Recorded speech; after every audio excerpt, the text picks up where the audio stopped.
Good morning, everybody. I am with, by the way, this is Jim Feist. I am with Money Mike. Absolutely red hot, monumental streak. Money Mike, 35 and what, 15, Mike? 34 and 15, Jim. Thank you. Wow. That's pretty incredible. We are ready. Good and lucky. Well, we have to be both in life, you know. This, I don't know. Did you bet the election? No, I did not. I voted, but I didn't bet it because it's too much corruption for me, and we're seeing it come out. We're seeing it at its best. This thing may not get decided for a month. Who knows? Because there's a lot of problems. The president was right in saying there would be problems. I'll give him that. He was right about that. I think. But we will see. We'll see. Okay, let's go on to the non-figure league, the NFL. Yeah, this has been crazy. Why don't you just take off and start where you want to start? All right, I made 6 plays this week. I started with the Chicago Bears +6 at Tennessee. It was a close game last week with the Saints, but the Titans, they're not as, they started out pretty good, but their defense is not that good. They can't get to the quarterback. I know they have Henry, but how do you go into Cincinnati and lose a game like that and give up 30 points? The Bears defense will not give up that many points. Nick Foles just has to make a few plays. Montgomery can run a little. The receivers are half decent. I just think 6 is a big number there, so I'll side with the Bears there. Then we jump down. That is a big number. Right. Then I'll jump down to Indianapolis, +2 at home against the Ravens. Now, I was on the Ravens last week, and Lamar Jackson made a few mistakes that was a little bit costly, but the Colts defense is one of the best in the league. I don't think the Ravens are going to be able to run on them. I'm a little leery with Rivers because he can't dance around. He's a statue, but just got to make a few plays. I think they'll be able to run the ball. I like the home dog. They're both playing really good, but I'm just going to give the edge to the Colts. That young defense, I think, is going to stand up and take care of Jackson in this game. I'll go down one more to the Panthers, +11. McCaffrey's supposed to be back. That's a pretty big number for the Chiefs. I know they covered last week, but I just have a feeling, Teddy Bridgewater, one of the best as an underdog starter in the NFL over the last so many years that he's been in the league. So you're getting him with 2 scores almost, 11 points. I'll take a shot with the Panthers. With no fans in Kansas City are very minimal. It shouldn't really affect their play, and they're coming off a game on last Thursday, so they've had some extra rest to heal up for any aches and pains they have. So yeah, McCaffrey might be back for them as well. Right, he practiced. He was a little bit ready before last Thursday's game, Jim, but they held him out, gave him another 10 days. So I would say he's a definite go. And then we're going to move out to the West Coast and go with our local team, the Raiders. I mean, you got to play them. They're playing hot. I took them as a pick against San Diego because they're a nice team with Herbert, but with that coach, Lynn, they find ways to lose games. They're one of the best. They're one of the best at losing games in the fourth quarter, and they just make terrible mistakes. Unbelievable. Unbelievable. Pardon? Unbelievable. Right. They've lost 4 games where they had a double-digit lead in the fourth quarter. It's unbelievable. Right, they're setting a record. I mean, Herbert's playing very good. He's made a couple rookie mistakes, but Carr looks good. They look good in Cleveland. They played a good game. They didn't give up any touchdowns to Baker. I mean, they ran the ball. Jacobs had over 100 yards. I think Gruden's getting in the zone now with this team, and I like Carr. I always liked him. He's got to move around a little, but at a pick, you bet the road team. That tells me the home team has no advantage. And then I'm going to go against Tua. I'm going to take the Cardinals -4.5. He's without Gaskin, his main runner, so, I mean, he only threw for like 90 yards last week against the Rams. If it wasn't for the special teams, they would have never won that game. The Rams out-yardaged them by between 200 and 300 yards. It was the mistakes by the Rams and the special teams of Miami. I mean, their defense on Miami is very good, but you got Murray and the boys, 5-2, coming off a bye. I'm going to lay 4.5 with the Cardinals. it's a little bit of a higher number. They're usually not a favorite kind of team, but I got to go against the rookie. It's only his second game, and he's on the road. I would think that the Cardinals' defensive coordinator there, they got to come up with a plan. I mean, they should be able to win this game. They could run the ball. They got, they have Fitzgerald, Hopkins. They got the weapons. We'll see what Murray can do. And then we'll close it out Sunday night with the GOAT because, the GOAT Monday night playing the Giants. He, his nemesis, those goddamn New York Giants that beat him in a couple Super Bowls. I was right with one and wrong with one, but that's how it goes. He was looking forward to this rematch from Week 1 when they lost to the Saints down on the Bayou. So I'll lay 4 with the GOAT, Tom, and the boys. He's got Antonio Brown back in the mix, whether Goodwin goes or not. He still has Evans. He's got Gronk. They can run the ball. Their defense is way better than anybody thinks. And Kamara is a little banged up. We'll see how he goes Sunday. I don't care if Thomas comes back. He can come back all he wants. He's going to be out of there soon because there's a lot of problems with him there, with his teammates and everything. So I'm not worried about Michael Thomas in that game at all. But Kamara will be slowed down. So that'll be the course. And, in the heat, I hope it's a hot day. It looks like in the high 80s, a little bit of humidity. The Saints aren't used to that.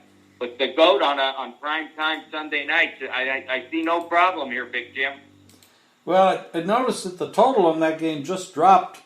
Well, it got some wind. Looks like we're going to deal with some 18-mile-an-hour wind throughout the game, and we're going to deal with some rain. That's why the total just dropped on the game.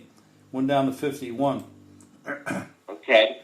Okay. Well, the Bucs can run the ball. Jones, Fournette, McCoy, they can run the ball. But like I said, Kamara sat out of practice yesterday. He's got a little toe problem.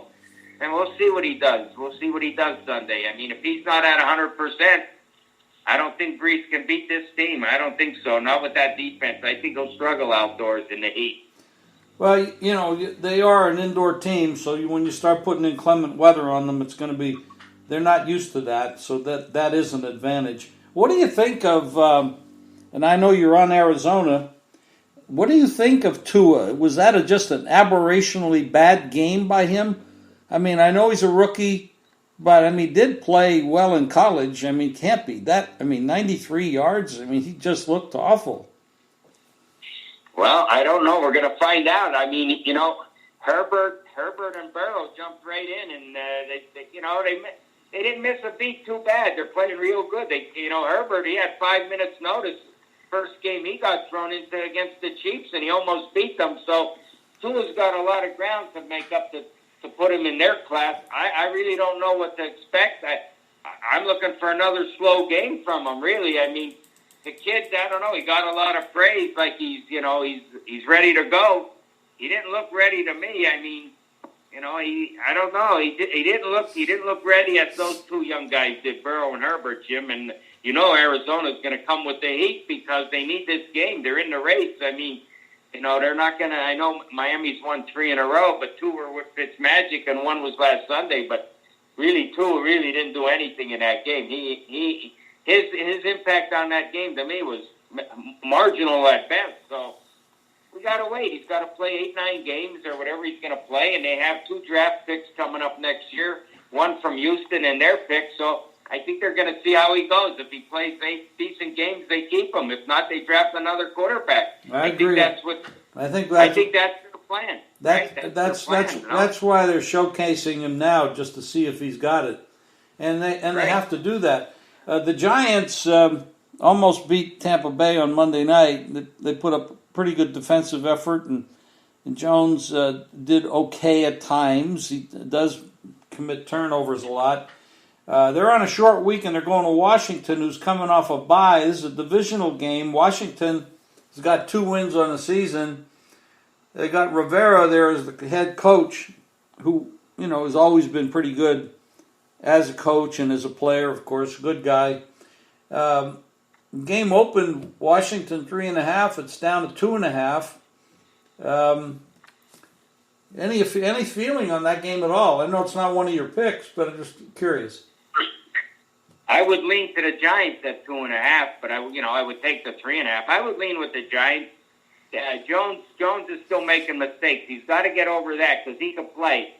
Monday night, instead of taking a sack or throwing a ball out of bounds, he throws an interception at a crucial point. He's got to get away from them mistakes because they have a few receivers. They're not playing that bad. You knew they'd show up against Tom Brady. Everybody shows up against him and does their best. The Redskins, you don't know what you're going to get. That the quarterback's Allen, I guess the kid used to be with Arkansas. I think, he's played enough starts in the NFL with Carolina and here and there, so he's not no rookie. So, but, division game, but that kind of short line, I lean with the Giants. Well, like you said, it's no bet, but I would lean with the Giants if I had to play it. Seattle is who's red hot and was one penalty away from having a perfect season. They're 6-1, and Buffalo is 6-2. Buffalo got a little lucky at the end of the game last week when Cam Newton fumbled that ball. He might have lost that game. Seahawks are 3-point favorite at Buffalo. Usually you think about Buffalo in November as being bad weather, but the temperatures and weather there is perfect. Well, I don't think the weather bothers Seattle. I was going to play Seattle because the Bills are definitely not the same team they were last year, Jim. The defense isn't as good. Allen's not playing as good. Seattle's one of my favorite teams. Last week that was my double bet on Seattle -3. The line came down to 1. Everybody was on the Niners. I don't know what they're seeing. Jimmy G, he got hurt in the game, but I knew Seattle would come with. After Wilson has a bad game, you're guaranteed he's coming back with vengeance, and he did as usual. So that game wasn't as close as the 10 points. They were up 20 at one point, but it's either Seattle or nothing if you got to play it. The Bills haven't showed a thing. They just haven't showed a thing. They got, like you said, they got lucky last week. I lost that game by a hook, but it's okay. But I'm just saying, I can't bet the Bills, home or away. They're just not playing right. I don't know what you're seeing. Well, Buffalo is not that impressive, and they did start off good, but I have not been impressed with Allen, and their defense is a little lax. They could have easily lost that game last week, and the Patriots are really without a lot of talent. Right. So I don't see them knocking off Seattle. 3 is a tough number to lay on the road, but you might want to go. Somebody might want to go in there and do a money line play on Seattle or a money line parlay with another team that they like in a situation like that. Denver came back against unbelievable this Charger team. I don't know what the hell. Anthony Lynn should not be a head coach, in my opinion, and their defensive coordinator is a mess. How they give up double-digit leads 4 straight weeks. Nobody does that. And they made Denver look very good last week. Now, the question now is Denver and Drew Lock really that good? Because they're going down to Atlanta. Nobody's really noticed this, but Atlanta is under a new head coach 3 straight weeks, and they won 2 of those games and easily could have won the 3rd game had Gore just fallen short of the goal line, which messed it up and Detroit beat them. But they're playing better under this new head coach. Atlanta is 4 in that game, and the total is 50. Yeah, I don't have a play. I keep saying every week I got a big bet on the Falcons under so many wins, 6.5, 7.5, 8.5. I bet all 3, and they got 8 games left. I don't think they're winning 5. I don't think they're going 7-9, but they are playing a little better. Drew Lock, he's got to prove himself yet. Like you said, the Chargers. I can't even imagine 3. You lose a lead like that, unbelievable. But I can't lay 4 with the Falcons. I did have them that Thursday night against Carolina again, 1.5. I thought that was a good spot for them. But I'll be cheering for Denver because I'm not going to make a play because I want to see the Falcons keep losing. But it's hard to lay 4 with them. Denver's defense is not bad. They got some runners. They have receivers. If the kid plays half decent, I don't know if he's as good as Burrow and Herbert, even though he's played a little more than they have. He seems to go a little hot and cold. All these young guys got to know when to throw it out of bounds, when to take a sack, when to run. Don't put your team in jeopardy by putting the ball up. But then, Big Ben puts it up sometimes and he's falling down. So, if you're watching him, but he's still been very successful, Big Ben. We can't take that away from him. But a lot of these guys do. You don't see Brady. He just takes the sack. Rodgers, too, they take the sack. I mean, you can't put that ball in harm's way. So till Locke learns that, I think he'll be dangerous when he does. I really do. So we'll see. I think Matty Ryan, he could be auditioning for another team next year, Jim. I think he's gone after this year, maybe. Well, I'm surprised that some of the teams didn't pick up people at the trade deadline. Honestly, I think Green Bay, for example, I think they got a big advantage tonight because of the injuries, and I mean, the Niners don't have a lot of people that they're putting on the field that they don't even know their names, and these guys are coming off the street. But I'm not saying you should go out and play the Packers because that's a big number on the road. But the I was surprised. I am very surprised at the Green Bay Packer organization. They've done nothing at all to help their offense, give Aaron Rodgers weapons. And there were players out there that they could have grabbed and they didn't grab them. So that's just a kind of a sign to me that maybe Aaron Rodgers won't be there next year too. That could be the case, Jim. I don't know. I don't understand this team at all. They're not all in with Rodgers. I mean, if he's not number one in the league, he's number two. I mean, what are we looking at here? I mean, come on. I mean, he's right there. You got to give him another weapon or two. They didn't do it in the draft. They didn't do it now. It's like tonight. I wish both teams were healthy. I would have bet Green Bay in a revenge spot from the two disasters they had out there last year. I would have went with them, but not at 7.5 or something. I'll watch it because I like to see the play. It gives me ideas for next week. So. We'll see what happens. They shouldn't have a problem tonight. I know it's a short week. I mean, I went against them last Sunday and took Minnesota, and Devin Cook ran all over them. Now, the Niners don't have much of a running game, but Mullins, he'll get good and bad. He's not the end of the world kind of guy. He'll give you an effort, but I don't know what the outcome will be. But you're right. I mean, when you got a guy like Rodgers, I mean, look what Tampa Bay does. They keep giving Brady, they give him Gronk, they get Antonio Brown, they bring in Fournette. I mean, they bring in guys left and right because they want to win it.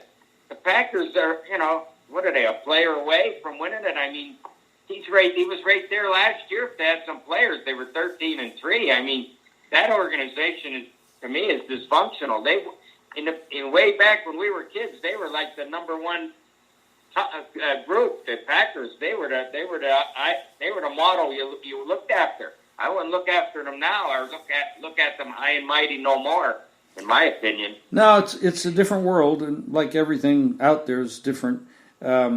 Actually, we mentioned Tampa Bay. We talk about the Saints. We talk about Pittsburgh. I think the best team in football is still Seattle. I think they best quarterback. They got the wide receivers. I mean, DK is just absolutely a beast. They get a little help on defense starting this week. That's what they need. They need some help on defense, and they're going to be tough. The NFC has some tough people, tough teams, and there's no cakewalk to the Super Bowl from the NFC at all. No. So Seattle's rough, and I'm not telling you to go out there and do anything with them this week. I'm just saying, as a team, they might be the best team in football, given the fact that they've been there. They know how to coach. They know how to play. And Russell Wilson is just absolutely a magician. So anyway, you got 6 great plays. You're 34-15. That's absolutely incredible, Mike. Continued success. Money, Mike, is a machine, and you keep it going, man. Thank you. I want to make one comment on Seattle. They're going to get Dunlap. They're going to get Adams back. And you're talking about the NFC. Just those two guys alone add to Wagner and KJ Wright. I mean, they add to that mix. But I was up Red Rock, and the NFC in the Super Bowl odds, the future for the Super Bowl, the AFC is 4.5-point favorite. I gotta take a real hard look at the NFC with 4.5. I don't care if it's Kansas City, Pittsburgh, Baltimore, against Tampa Bay, Seattle. Whisper Green Bay maybe, but I don't know. What's your opinion on that? That's a high number. I don't know if we'll see that number come February if it's Kansas City and one of them teams, Jim. That seems high to me. Well, I think the fact that Kansas City is probably not going to have any challenges. That's probably what makes it easy for the odds makers to say, okay, here's Kansas City. We're going to make them 4.5 over everybody. And right. That's kind of what I'm feeling with that number. I think it's ridiculously high. And, right. I'd go in there right now. I'm not at the Red Rock, but I can do it online. I'd go in there and take the 4.5, and I'd take the NFC on the money line. Because, usually dogs don't just cover, they win. So, to me, I'm going to put Seattle up against anybody. And and if Brady can stay healthy, they still have to prove it to me. That's going to be a pretty tough out, man. I mean, those guys know how to win. He knows how to win. Six rings is no joke. Drew Brees, if he happens to be able to climb into that spot, the NFC's got good teams. I don't think Green Bay is good. I think they short-stroked on the offensive talent. I don't think they're going to go anywhere. I'm not saying they're a bad team. I just don't see them as a great team. And right, so that's. I'm gonna go in and play that though. I'm gonna take that 4.5. I'm gonna take it. Okay. I'm gonna take it. The money line's plus 160, but yeah, I looked at that yesterday and I said, well, I don't know, something here. I got a feeling. Tampa Bay or Seattle, they'll come to play, and I think they can get Mahomes in them if that's where it goes. Plus, if it's Brady, it's in their home stadium. But if not, I'll take Rodgers. I'll take Wilson too. I like Mahomes, no question. But 4.5 is a tough number. If you got two good teams, that could be a real close game, and I think anything can go there. I think the NFC is alive, real alive dog. Absolutely, I agree. I totally agree. I'd give that out to my clients any day of the week. Thank you, Mike. I appreciate it. Have a good day. Have a good week. Continued success. Let's go get them. Let's go get them. Thank you, buddy. All right, Jim. Have a great week. You too. Thanks. All right, everybody. Money Mike has been absolutely red hot. And you got his plays. Come back each week for the podcast with Hank, which I just did an hour ago. And this podcast, they'll be up on the site. You can always go to the site and find us on Twitter at Jim Feist Sports. And we're on Facebook and all the other places. So we'll talk to you soon. Hopefully next week I feel a little better. I'm off of those shots that, oh my goodness, pneumonia and flu and shingles. And I feel like a pincushion, but next week will be better. All right, bye-bye.